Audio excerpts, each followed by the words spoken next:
you don't benefit from going above and beyond for your pay level, only for them to say, great, good job, we're going to promote you. And then at the next level, you have to go above and beyond at the same pay level to get promoted. So the company is always going to be benefiting from all of your going above and beyond. So why not just make as much money as you need to make and then live the life you want to live? So that's what I did. Because even when you go above and beyond, it's still not good enough. It's never good enough. It's never good enough. Whether you're just doing your job or you're going above and beyond, they still want more. It doesn't matter. They always want more. And then if you get a meets expectations, I'm doing exactly what I'm supposed to be doing, that's somehow bad. It's just very complicated. So I worked with my financial advisor because I had to hire one with all that money, and I worked with my financial advisor, and we calculated the amount of money I needed to make per year to live the life I wanted to live. And it was surprisingly less than I thought I needed. And so I said, okay, this is the range I'm looking for in the next job.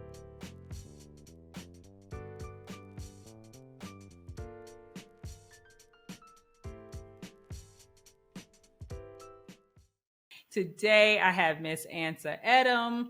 She is simply amazing. First of all, I am in awe of all the things that she has accomplished in her career. And actually, a fun fact, when I was thinking about launching my career coaching business, she was one of the first people I went to for marketing advice. So not only is she a marketing expert, she was the first Black person in the C-suite as an executive at change.org. She's an award-winning storyteller and writer. She has built a Tik Tok community of 16,000 followers who love her relationship and dating stories. Welcome to the show, Miss Ansa. Thank you, Gerrie. Thank you for having me. Thank you for those kind words. I feel like I couldn't have said it better myself. Love that. Everyone always feels so great after their intro. Right. And when I was starting a podcast, I just went through let me just go through my LinkedIn. Let me just go through people I actually know to see who would be great. And I was like, I know some dope people, right? Like these are people that I just know. Great feeling. Yeah, it's awesome. So there's a lot to unpack, all those things that you've accomplished. But I really want to help people walk through the journey. Because, you don't just wake up and become all of those things and accomplish all those things. Like there's always some very interesting backstory. So I really want to start with you kind of like at the beginning, because you studied media and communications. And so how did you pick your lane? How did you wind up in marketing? Like, help me understand that. Yeah. So I always wanted to be in advertising. So starting from when I was a kid, maybe this was pre-Mad Men days, before the show, before it was cool to be in advertising. I didn't really know what advertising was, but I knew that the people who made the decisions in commercials were usually called executives. And so I made a decision that that's what I wanted to be. And when I got to college, it was hard to find an advertising undergrad. It didn't really exist at the time, and it barely exists now.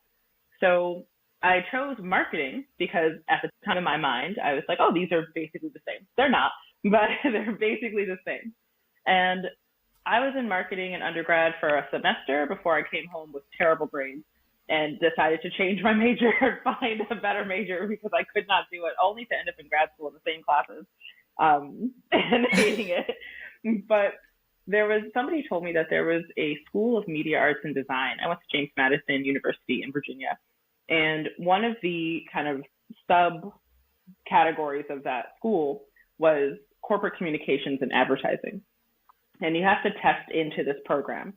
So halfway through my freshman year, I tested into this program. I got in, and I just was on the corporate communications and advertising path ever since then. And I spent every summer interning in advertising at the Washington Post. I took every kind of job I could on campus to help me be better at that. I even did telemarketing on the side, and I would walk. It was about 2 miles, and I would walk to my job at telemarketing off campus. So I just kind of said, I'll do whatever I need to do to become this thing.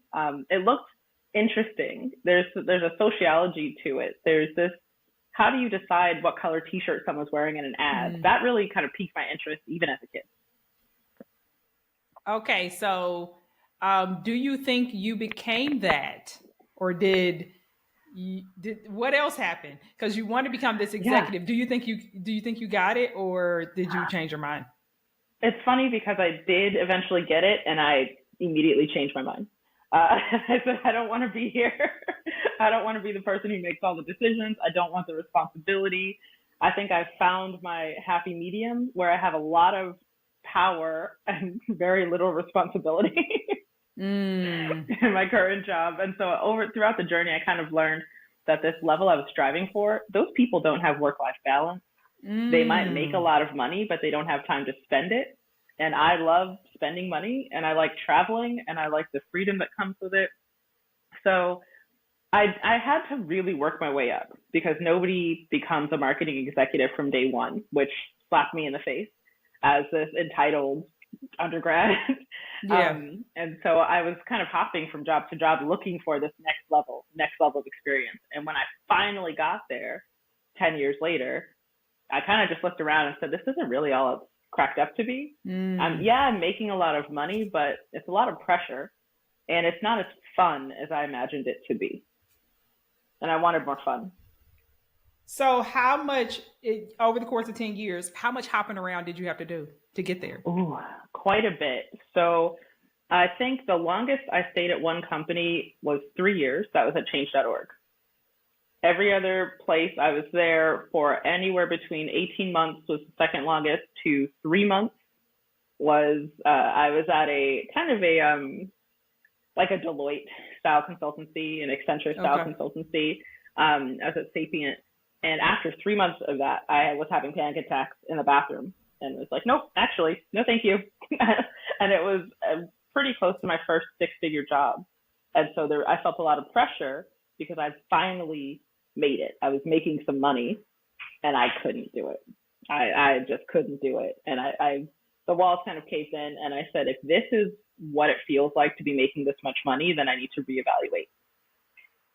And this was before change.org. Yes, change.org is the most recent place I was at, and I left there in 2021. And I just started a new job. I took some time, I consulted, and I just started a new job where I'm pretty at peace. I've learned a lot about myself, and I found the balance, and I've been there for about 3 months now. I'm a fan. You said a couple things I want to touch on there, but I'm a fan of job hopping. How do you think that affected your ability to level up so quickly? I think it works really well because, first of all, I focus on the title.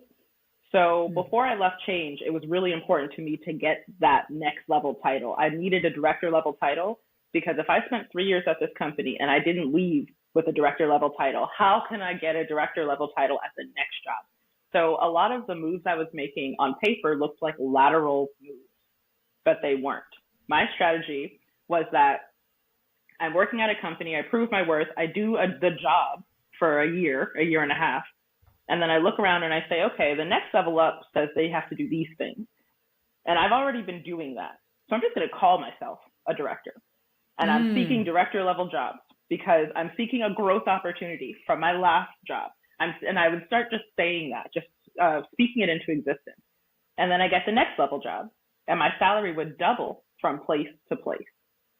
And I would get the next level job, and I would say, okay, I've been here for about 6 months. I think I could do this. I don't like it here.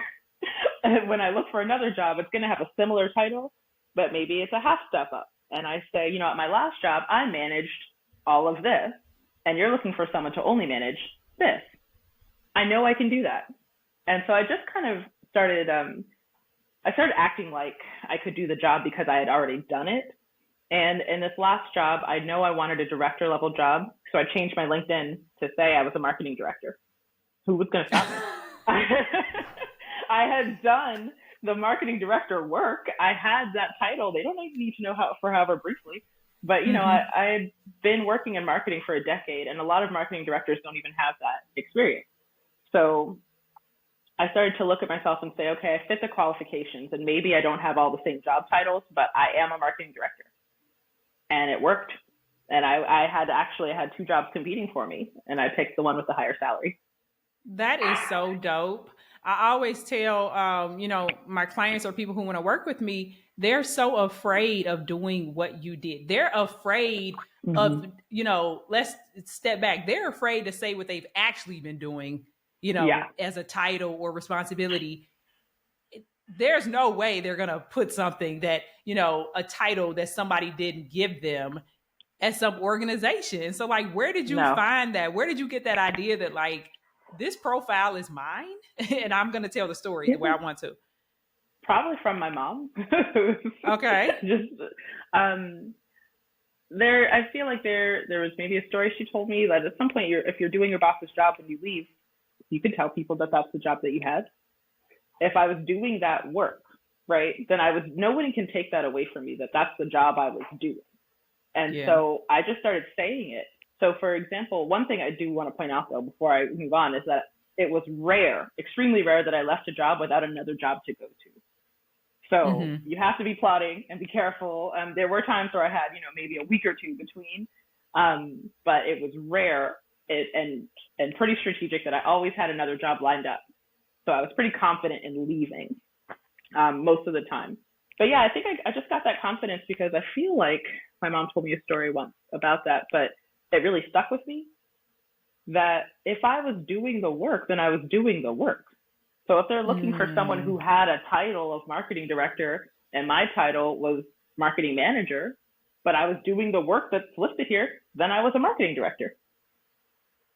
Yeah, because it's kind of like game theory, right? It's like they're looking for somebody with that specific title in hopes that translates into the experience that you've had. But we all know that like every company, they can call you whatever they want to call you. Yeah, and they come up with crazy titles. I've worked places with chief fun officer, chief people officer at one company, could be head of HR somewhere else, marketing director, manager, and coordinator. In marketing, it's pretty linear, but there were roles that I had at Change, for example, that I promise you don't exist anywhere else because they made it up on the spot. And so I had to that was the toughest transition actually, because I had to list out the skills I was using and explain to myself, how does this transfer into the career that I want? And then I use that. So instead of saying I was the VP of staff board, which was my title, which means nothing, I had to say I was an executive comms person, or I was the glue between the executive staff and management staff. I had to really kind of speak in larger language. So when people saw me, they stopped seeing that title and they started hearing, oh, what, she was on the executive team? Okay, that's all I need to hear. So that's what I did. I might need to call you in as a guest speaker for my coaching program. I mean, so because basically the backbone of what I do and what I help people do through my coaching is I use the tenets of marketing, because somewhere along the lines, I realized that like the same way that, Apple is selling us on the iPhone, or Chick-fil-A is selling us that they have the best chicken sandwich, we can't live without it. Like we can be doing that for ourselves in our career. You can. So like, how do you feel like you've used your expertise in marketing and branding? How have you used that for your personal career, your professional career growth? That's a great question. So for a little while between jobs, I was teaching or personal branding workshops, and I would go up to people at networking events and I would say, oh, what do you do? I'm in DC. This is a typical question here, right? And when people said, I would say, you should be able to answer that a lot faster. And here's my card. Because you should be able to say, if somebody says, oh, my name is Ansa, what do I do? My name is Ansa. I'm a marketing director in the tech world in social justice, or something like that. And that's a pretty succinct, here's what I do, here's the industry I'm in, here's the level I'm at. So people can get that pretty quickly. And I started just saying it to myself. I kind of had mapped out what industries I wanted to be in. I did like social justice, that changed, so I wanted to stay there. Tech is pretty stable-ish. I mean, it's a bad time right now for most people in tech, but generally, it's, if you're not at Google, you're at Microsoft, so you can kind of bounce around, maybe figure it out. And of course, I wanted to stay in marketing, so I just started saying that. My personal brand is, I'm a marketing director in social justice tech. And I generalized all of my experience into that one sentence. And it became a mantra and a statement. So even if I didn't have a job, nobody had to know that, number one. But number two, if people said, what do you do? Oh, I'm a marketing director in social justice tech. So I would ask people, what is your sentence? When you're, like Gerrie, what's your sentence? I am a career coach. I help STEM professionals pivot into new careers and elevate into new roles. There you go. That's the short and sweet version. Exactly. So that really helped me out. I forgot where I learned that, but I mean, I learned it in marketing, but it was my sales pitch, and that's, you're constantly selling yourself. And I love myself a lot, and I think I've accomplished a lot of things, but it took me a long time, honestly, to sit down. My resume was like 2 pages long, which is too long. And so I really had to sit down and list out what is relevant, important, what was an accomplishment. And that exercise alone made me feel really confident in my career abilities. You touched on a very good point. Selling. We're always selling. Mm-hmm. Most people are scared to sell. What do you say to someone who feels like they haven't accomplished anything, right? How do you sell when, like, I don't know if what I've done is valuable? Oh, I identify with this a lot, and I think most people might. The first thing that comes to my mind is if you've been able to keep a job, then you're valuable. Somebody has not fired you for not doing a bad job. You're valuable. So if you can say you've worked somewhere for 2 years, 3 years, 5 years, you're valuable. Everything you've done has been an accomplishment that has led to revenue or success of your company. So it doesn't have to be in the vein of I increased sales by 14% in Q2.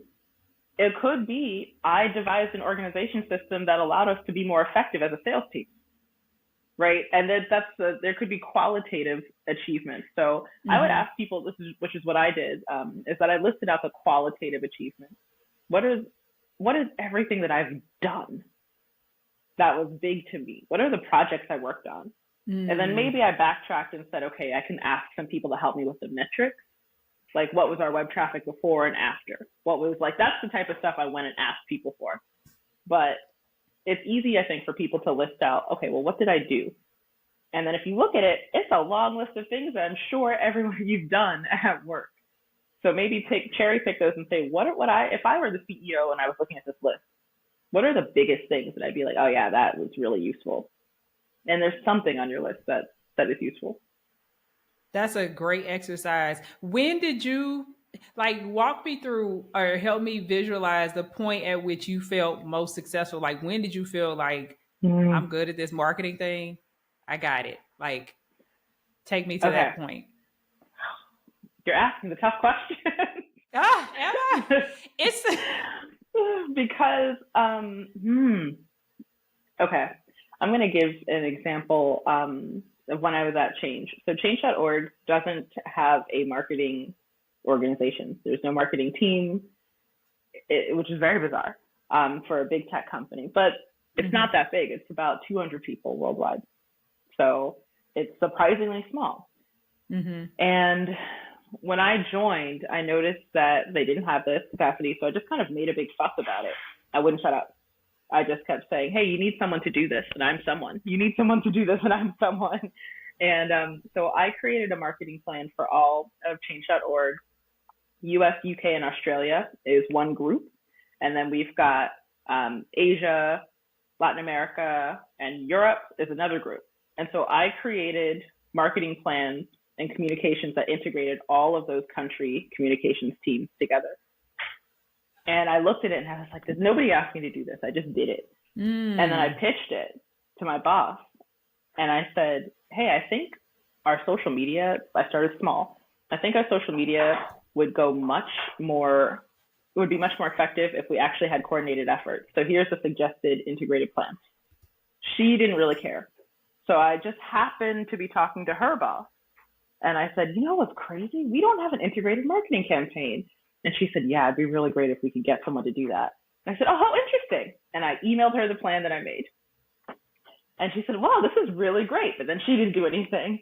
So I just kept pushing it until finally our chief operating officer, by this point, I had so many different titles at this company. I was managing US social media and email.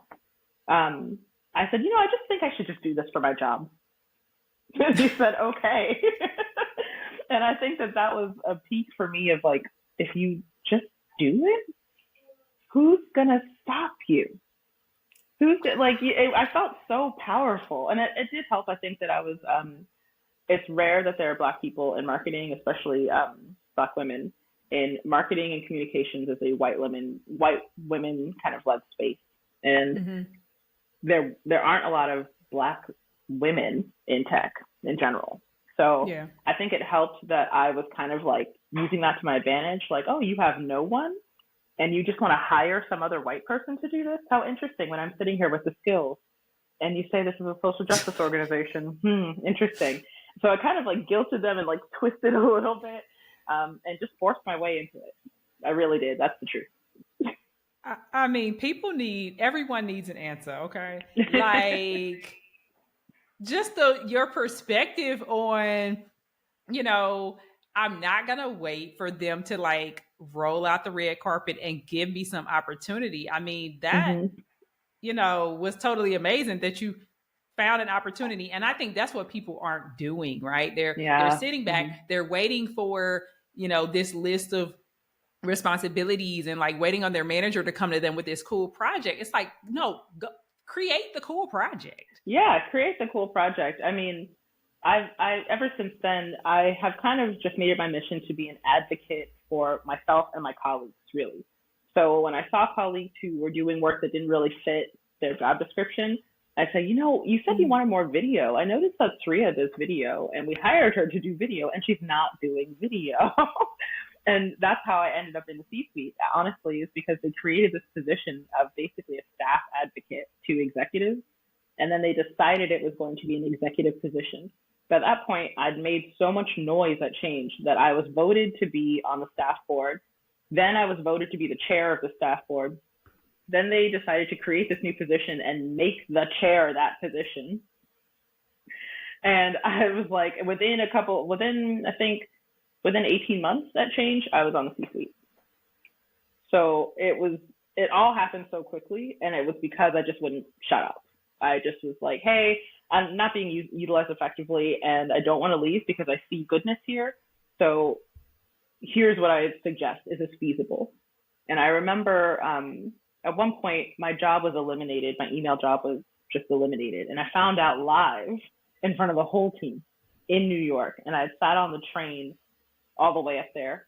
And I begged and pleaded, give me an opportunity to create a new role for myself. Because they didn't lay me off. They just said, we'll find something for you. Okay. No, I'm not going to put this in somebody else's hands. So I spent the whole train ride home typing up 3 separate scenarios. I could have this job with with this role and report to this team. Or I could have this job, or I could have this job. And here's how it impacts the business. And I created this big spreadsheet. It didn't really get me anywhere, but it was a good exercise for me to say, like, if you're going to lay me off, just lay me off, but you're not about to just have me doing whatever, because here are all the things that I could be doing. And in the end, they made me associate director of brand marketing for change.org. And they said, what title do you want? And I said, I want to be a brand marketing director. And they said, you're too junior. And we got in this back and forth. I said, by whose account? You don't even know how old I am or how long I've been around. But so we went back and forth, and they made it associate director. And then a few months later, I said, you know what, this is more of a director level job. And I said, I'm in all these meetings and I'm the most junior person here. This doesn't make very much sense to me. So they changed it. So not everyone's going to be in that kind of amenable of a situation, but I always felt like I was a whiny, entitled person who's just constantly wanting the next level up. And eventually I just started saying, it's not that I want that level. It's that I don't ever want to be in a position where I don't want my boss's job or I don't look up to my boss. If there's no one above me who I think I can learn from or who I respect, it's time to go, because this isn't going to be a growth opportunity for me, a positive one. So that was a lot, but I hope that answers your question. It was all very good. I mean, you just dropped a gem about, looking up, is there anything at this organization or in this career for me? I mean, that's an exercise that we all kind of have to go through. And I usually looked up to my bosses and said, I don't want your job, but you're right. There was probably someone 2 or 3 levels above that I was like, yeah, I could do that. But you talked about, finally reaching the C-suite, the pressure, the work-life balance. Walk me through that. When did you decide that, like, I'm done?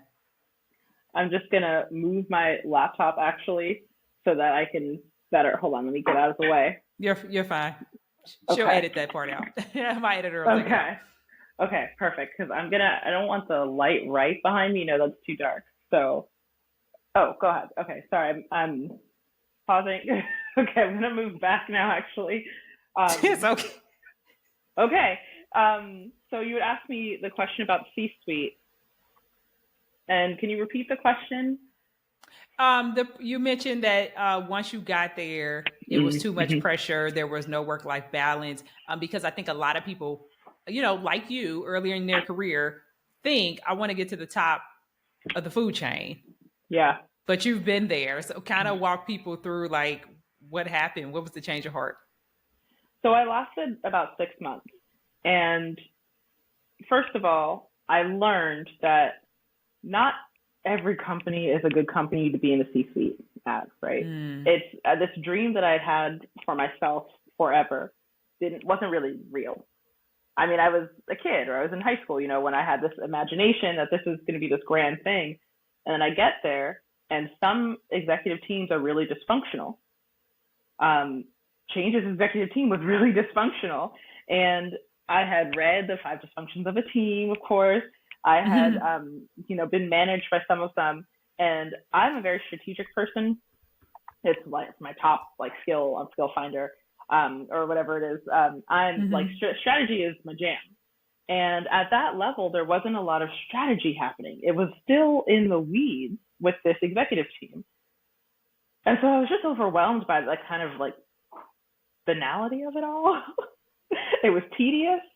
It was, arguments over whose team is going to get funding, which is normal at that level. But there wasn't a lot of planning and process, which is, to me, fun, which is like, okay, where are we in the market? What's happening here? It wasn't that. So I think this was maybe the wrong organization to get to the C-suite in, because I got there and I was like, this is it?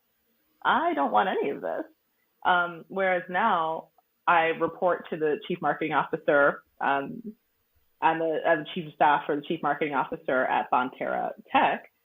And that's much more like, she's deep in the weeds, and I'm the one who gets to tell her, no, you don't need to hear any of this. Like, you need to be way up here. I'm the one reminding her, like, why are you in this meeting? No. Yeah. Like, this is like, we're way too low level for you. We need to get up here. Like, that's the type of conversation that I'm having every day. My title is Director of Marketing Strategy.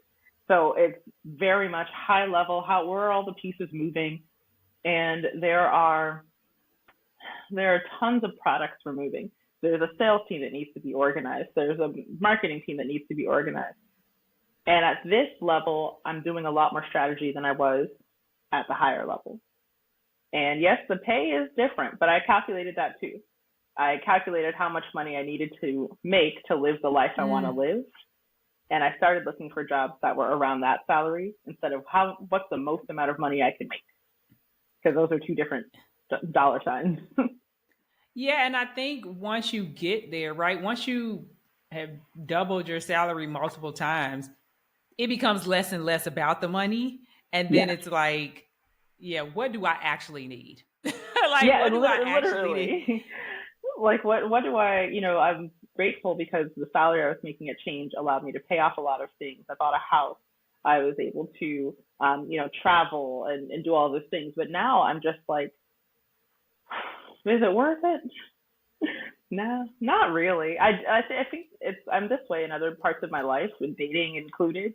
It's kind of a been there, done that. Like I have achieved it. I'm done. Yeah.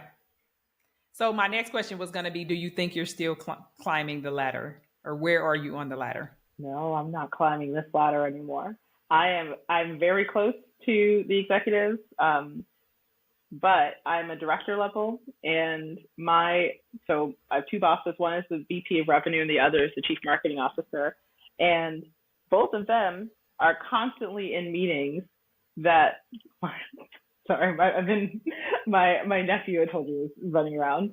But both of them are constantly in meetings that last like all day. Mm-hmm. Or they're suddenly having to fly to Atlanta, or they have a Thursday meeting that's every Thursday from 9 to 5. It's ridiculous. And all I could think to myself is, I don't want to be in those meetings. I want to make sure those meetings are effective and helpful and useful. They're not. So without me having to attend meetings that aren't useful or anything, I get to be part of the higher level conversations. All of this to say is that I don't envy them. Like I don't want their life. They work weekends. They complain about staying up late on Sunday nights. And I in my first meeting where my boss said that, I said to her, is it the expectation that I would work weekends as well? Because I won't.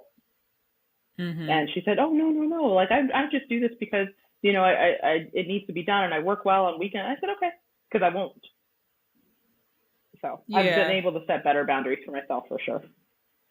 Do you think it's going to get harder and harder for companies to actually find talented people to move up in leadership? Because it's kind of like, the government, right? The government needs really, really talented people, but the people who could probably actually make a change and actually get some things done, they don't feel like doing that job is the best use of their time. And I'm wondering if companies are going to see the same thing with leadership. It's like, people like you and probably, me, it's like the people who can actually move the needle and help some things get done in your organization, people are over it. And maybe it's a side effect of COVID. It's like nobody's willing to, put in the 30-year grind anymore. No, what do you think? Oh my God. My mom just retired and she was there for almost 30 years. And I can't even imagine. I get anxiety thinking about doing anything for 6 months. I can't sign a gym membership or anything. I have one, but do I go? I don't know. I absolutely think that what my chief revenue officer calls servant leadership is what is going to be kind of it's the big thing that companies are going to have to get on board with. So he'll sometimes kind of delineate and say, we are leaders, so here's what we need to be doing. And then he'll also say, we are leaders, so we need to be doing more, be managing down more, or we need to be managing up more. But the idea is that it's not just I'm a C-suite person and there are all these minions beneath me. That's not how he thinks about things. And I've only been there for 3 months, and I immediately liked him the first couple of meetings. And I hadn't heard anyone I worked for ever say something like servant leadership before. I mean, you're right, with the pandemic and people working from home. Sorry, my nephew just woke up from his nap and walked right in here. I'm so sorry. Hopefully you can edit that out. Hi, buddy. Okay, I'm on a call, okay? Can you go with Grandma for a minute? Okay. Thank you. Oh, how sweet. Very sweet. Thank you. Anyway, I'm so sorry about that. Servant leadership, with the pandemic, a lot of people we know, right, are working from home. I was turning jobs down where I was like, I'm not going to come in and work temporarily in the office. I'm not doing any of that. I want fully 100% remote. There's no expectation that I would come into an office. And people are saying, you're turning down good jobs. You're doing all this. It's not a good job if it doesn't fit my criteria, right? I feel that the same way going back to dating. It's like, I don't want children, and people will say, well, what if you meet a great man who wants children? Sorry. there. Can you hear? Sorry. I can hear you. No, go ahead. Okay. And they'll say, well, what if you meet a man who wants children and he's super great? And I said, well, he can't be that great if we're incompatible in that way. He might be a great person, but he's not great for me, right? So I feel that way about jobs, is that I had the privilege of being able to be really picky about what job I took, because not everyone is able to do that. But I refused to settle. And they said, oh, we have an office in DC. I go, no, I'm not going. I went a couple of times. It's a beautiful office, not for me. And more leadership is going to have to kind of recognize that this management by walking around is a thing of the past. Where are you walking to? Right? Where are you walking? There's no one around. You just hit the nail on the head, because I've been having this conversation with so many people, and that is exactly what it is. The leaders don't feel important. They don't feel important anymore. Yeah, because they don't have anywhere to walk to, and no one, in their cubicle, they're like, oh, there's so there's no one. Yeah, it's like hop on this Zoom. Exactly, and that's why I like everybody else. The servant leadership is that, exactly, it kind of brings us all back down to, what is our mission as an organization? I don't want to be an executive so I can boss people around. I genuinely believe that I would like the responsibility at that level, and I like the strategy at that level, but I didn't want to be the boss. I wanted to be an executive, and there's a difference. And there are some people who want to become leaders so that they can be the boss. And there are other people who want to become leaders so that they can make an impact and make a change. And the people who want to become the boss, they're the ones who are most impacted by this pandemic and people working remotely. The people who want to lead, you can still lead from anywhere. And I do, from anywhere. But I think that's the biggest lesson coming out of the pandemic for me about my career, is this realization that I don't want to be the boss. I don't have to be the boss to feel successful. Because I'm on the Zoom with everyone else, and yet I'm still feeling important and good about the work that I do. I love that. And actually, servant leadership, I learned about it in my first leadership role. And that's my philosophy as well, that I work for them. My job was to make sure they were successful, because if you can't get your direct reports to get on board with the mission, to get things done, none of us are going anywhere, right? You're right. Gonna be leading nobody. So yeah, that was how I moved around too. But I want you to finish this sentence. My smartest career money move was?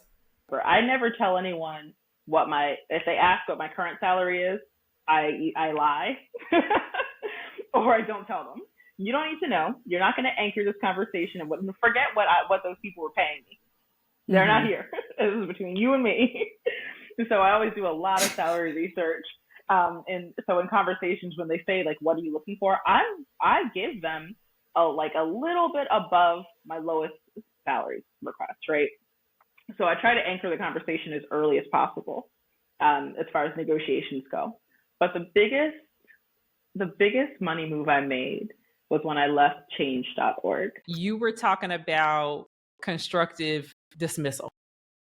So tell me when you found out what that was, because I'm sure a lot of my listeners have no idea what that is. Yeah, so I'll start with the definition of constructive dismissal as I understand it. It's when a workplace makes it so bad for you that you just decide to quit. And they don't have to fire you, so they're not liable for any, wrongdoing or anything. You quit.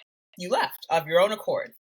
And how I ended up leaving change.org was constructive dismissal, in that I had found out that my new role, my salary was way off. I'm talking $50K off. It was off. And it was because I found out the salary of other people at my supposed level. And I raised it as an issue, and they basically said, no, we're not going to fix it. And I was like, okay, why is that? Here's this piece of, reasoning, and this piece of reasoning. Here are other white people who have done the same thing. They're the ones who told me to reach out, and they refused to do it. So in that process, I found out a bunch of other things that were wrong with my salary. my title was wrong. Everything was just wrong. And so I was getting really worked up emotionally and personally. And I decided to take some time off. And I said, okay, I need to take a break because I don't even know what my job is right now. And y'all are playing games with me. So I put in for some PTO and left, right? I was like, all right, starting next week, I'm off. The very next day, I got an email that said, thank you so much for requesting disability leave. It's been approved. And I'm looking at this like, wait, what? How does someone put you on disability leave? And come to find out, I responded and said, I this is a mistake. This is to the wrong person. And the HR person responded to me, you've discussed your mental health many times on Slack. As if to say they are putting me on leave because I'm acting crazy. Okay. That's not a thing. That's a lawsuit waiting to happen. And so I'm talking to my sister-in-law. My sister-in-law is a corporate attorney. And I said, what are my options here? Because I need to leave this job. But if I quit, I feel like I get nothing. I would have wasted my energy and my time. What do I do? And she said, this is cut and dry constructive dismissal. They're making it so uninhabitable for you that you have to leave. So then tell them that. Say so. Say, based on this, and the other, I believe you're making it so uninhabitable that I am forced to quit. And that's how the settlement came about. And I robbed them. I took them to the cleaners.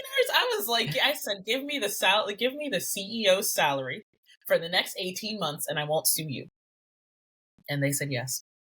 Oh, wow. So you went and got legal counsel on the side, but you never actually had to like threaten them to that level. They kind of just settled just based on what you offered.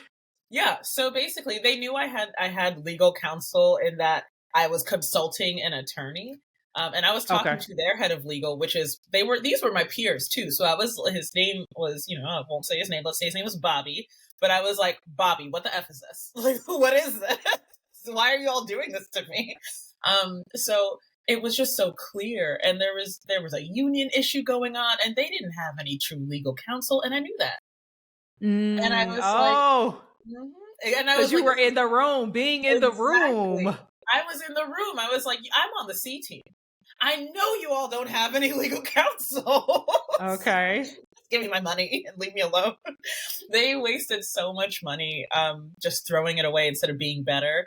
And I think that was a sign, of a company just saying, okay, fine, we'll settle. We'll give them a settlement.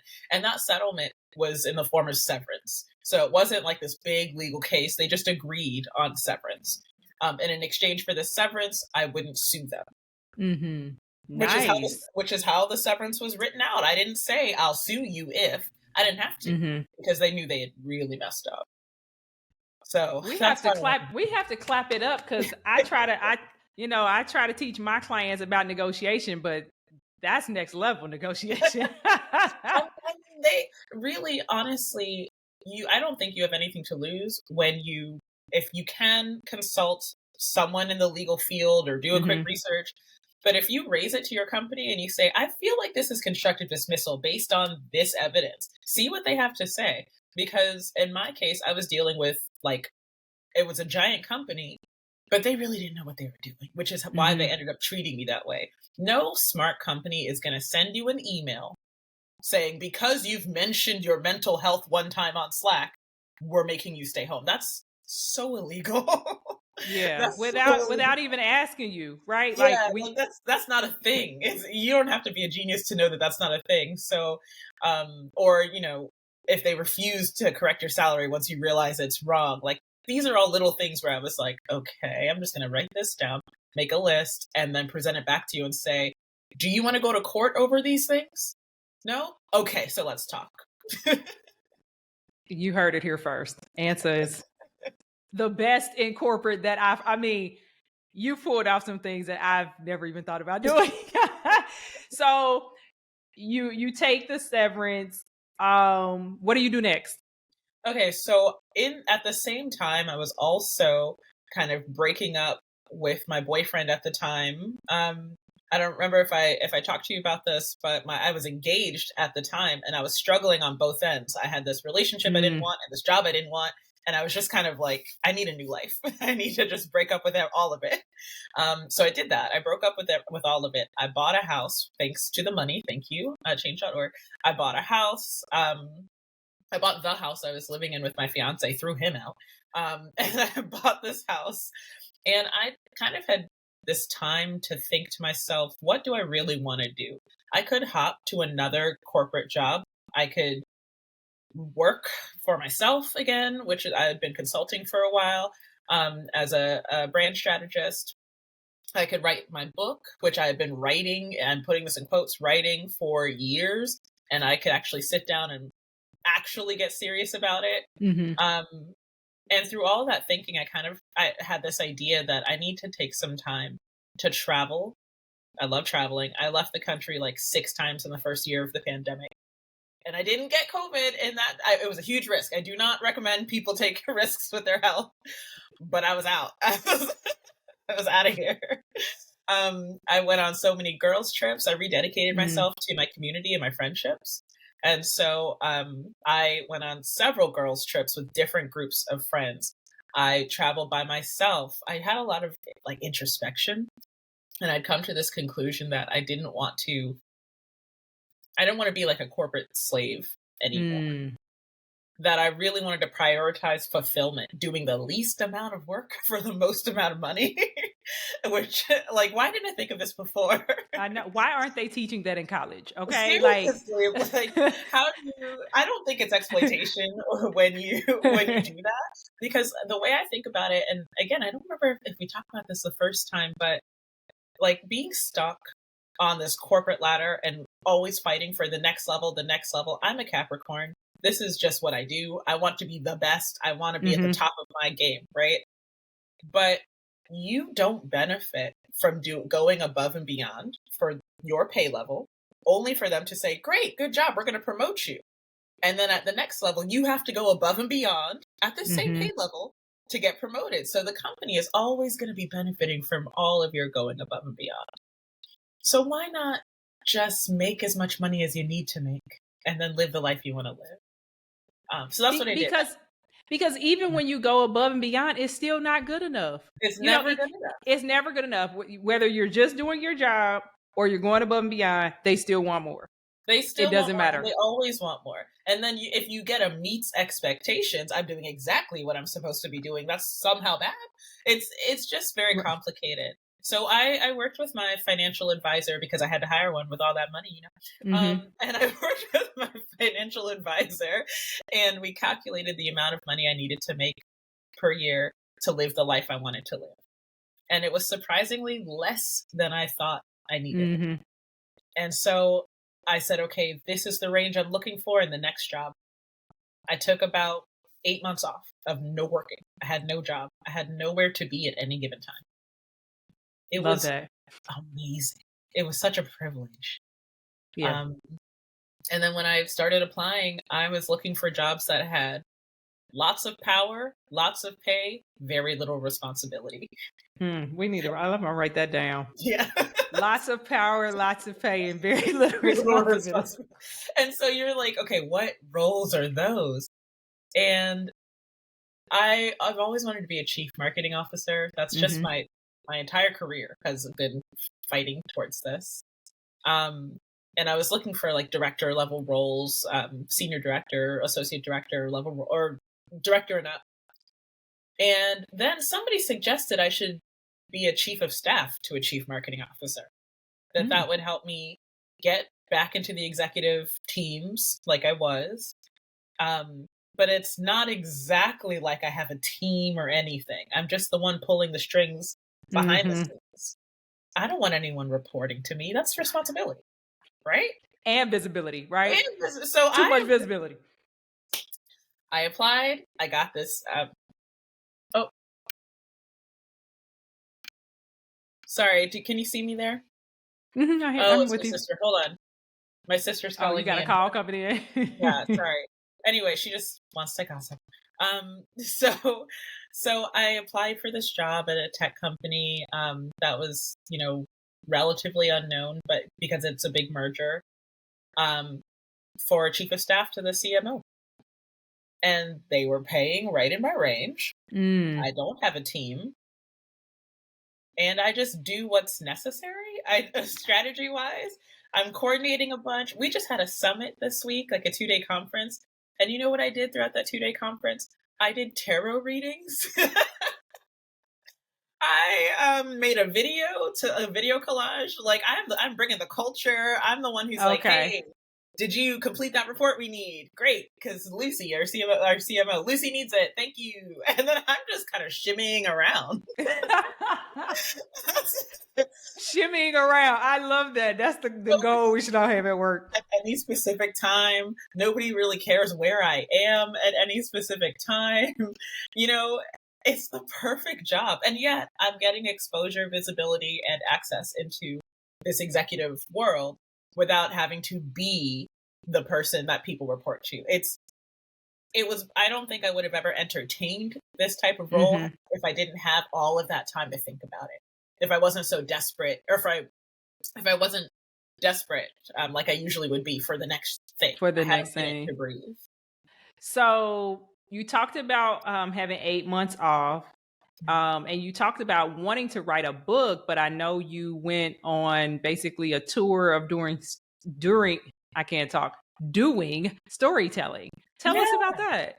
Yeah, I do storytelling. And so I actually had a show. What day is it? I had a show on Wednesday night. That was super fun. I do storytelling, which is not stand-up. It's different from stand-up, whereas stand-up is standing and telling a bunch of jokes with the goal to make people laugh. Storytelling is just that. There's a theme of the night and you tell a story. And it's often pretty rehearsed. But if you practice enough, the story you tell doesn't sound rehearsed, right? It sounds like flowing and natural. It shouldn't sound robotic. But I've been doing that for a few years, and I use this time to just say yes to every gig. I don't have to be at work in the morning. I'll take a Tuesday night, gig. So I was in a show at the Kennedy Center here in Washington, D.C. for Women's History Month last year. That show I had the other night was kind of a fun one. But I tell a lot of my life experiences are unbelievable. So I tell stories about that, about like the things that I've experienced. And I think storytelling ties back to your expertise in marketing because, that's essentially what we're doing. So you start storytelling, just kind of as a side hobby and start taking it for gigs. And then you blow up on TikTok. Yeah.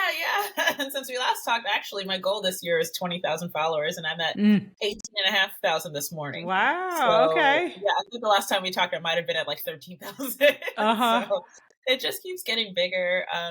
I blew up on TikTok. Several things that I talk about are like relationship based life lessons. Things that I've learned, because in my lifetime, I am 35.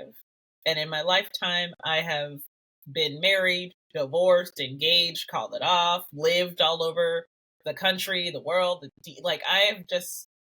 I was talking to a neighbor about a house up the street that she liked. And I was like, oh yeah, I used to own that house. And she was like, how old are you? What do you mean you used to own that house? 9 lives. She's already had 9 lives. Yeah. I've just lived a number of lives. And so part of the book writing process was to start to test those stories and figure out my audience. And my audience is women. It's women of all races, creeds, colors, backgrounds, but a lot of Black women do follow me because I am a Black woman. We support each other. But my stories, I've realized, have a universal kind of appeal, which is I am a woman who takes risks. And I don't think we hear enough stories about women who take risks where the stories don't end with them being the boss or being married or having the child. My story, I am a single woman who is not the boss and doesn't want to be anymore. I live alone with my dogs. Like, I'm a cat lady, essentially. And that's the end of the story, right? And there are a lot of women out there who identify with that. Awesome. And we can't wait to continue to follow you on TikTok and that whole thing. I'm waiting for you to hit 100K. So that's Okay, in that the would be next year show. We're gonna hit 100K. But you said something very interesting, that your stories are very appealing to women. So what are you reading, or what are you listening to? What kind of resources have poured into you that you want to share with maybe there's another woman listening that you're like, oh God, you guys gotta read this. 100%. And I'm going to look up because the books are right here near me at all times. The first book is Set Boundaries, Find Peace. Have you read it? Did we talk Absolutely. about It was the best book I read all of last year. It is phenomenal. And it's like, you know it in your head that this is what you should be doing. But like, why aren't I setting good boundaries? Why? Mhm. It's so good. I'm so obsessed that like if I'm talking to a friend, I literally just bought this book for a close family member the other day, because I'm like, if I'm talking to somebody and they are telling me a story that sounds like you need better boundaries, I'm going right over to Amazon. Exactly. You're gonna get a package with this book. Right? I sent it to my mom and my sister because both of them needed some boundary setting, and I wanted to help them the way that the book helped me. Mm-hmm. And I think it was my therapist who recommended the book, and so I gave it and then they gave it to everybody, and it's just such a good gift. Honestly, I think woman to woman especially is that like we are socialized to be a little bit more forgiving, maybe timid, maybe just like keeping the peace, and keeping the peace doesn't always keep your peace, you know what I mean? And you need to prioritize your own peace. So setting boundaries, find peace. The title speaks for itself. So that's book number one. Mm-hmm. The second book is The Tragedy of Heterosexuality. This book, now, the title is a little bit confusing, I think, because if you're a heterosexual person, you might not pick up this book. And you might be like, okay, like, what does this have to do with me? Like, is it trying to say that I should be gay? Like, what is this book? Somebody recommended it to me. I read it and my mind was blown, and I was so upset and angry at the world, like with female rage. I sent it to my mom that she was like, oh my God, this book is good. My sister, we have a little book club, I guess. This is a book that, again, goes back to how women and female identifying people who are in heterosexual relationships are conditioned by so many things that we already know we're conditioned, but it's so hard to break free. Yeah. And kind of like shrugging it off, shaking it off. You're going to be a leper. You're going to be counterculture. And it's about the history of romance advice geared towards straight women. So you think about like, what's his name's book? Act Like a Lady, Think Like a Man. Yeah. BS. That book. I was going to curse and I got myself, but that book is just a repackaged trope of the previous generation's book, which is like the feminine, how to be more, how to please your husband. Which is just a repackage of the previous generation. It's the same thing. It's how to act a certain way so that you'll be acceptable by men, but also secretly, what is it? Like a freak in the sheets or whatever type of person. And it's none of it is geared towards the ultimate happiness of women or women. Yeah. None of that cares about. No, it's not like how to be a happy person or how to, center yourself. It's literally how to act in a certain way so that men will love you. Mm-hmm. And it's like, well, that's not the book I was hoping to pick up. I was trying to figure out how I can find happiness. And this book, The Tragedy of Heterosexuality, is written by a sociologist so it's very data-based, very like history-based. It's fascinating. And it kind of tied me back into as part of the research for my book. And the central theme of my book is decoupling from coupledom. Is that we exist as human beings, not single or couple. And and getting married, finding a partner, getting a boyfriend or a girlfriend, these are not life goals. They're just like in and of themselves, they're nothing. Getting someone else to validate your existence is something you should talk to a therapist about. But that's like all of these books kind of keep coming back to the central theme. The central point is put yourself first, validate yourself first, and make yourself so happy and full of joy that anyone who comes along has to be like top tier because they're adding to your already awesome Right. life. And if they can't do that, they're detracting from it, and I don't have time for that.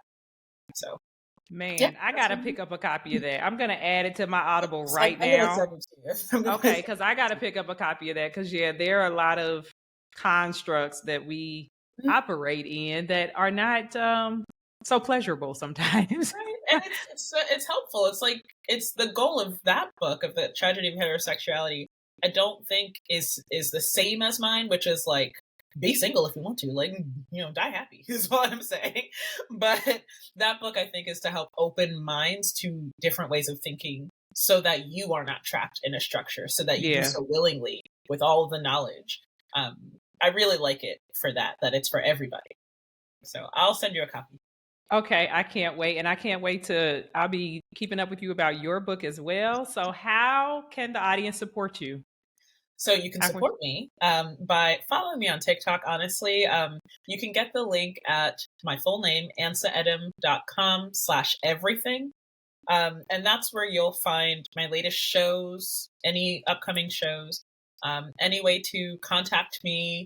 You can see videos of previous shows, and you can also see the link to my TikTok there. But I'm at TikTok at Ansa with like 5 underscores. But it's easier to remember, ansaedim.com/everything. Awesome. I know they're going to be running to follow you on TikTok because this interview was everything and so amazing. You shared so much. Thank you so much for being a guest. Of course. I enjoyed every second of it. Thank you for having me. Okay.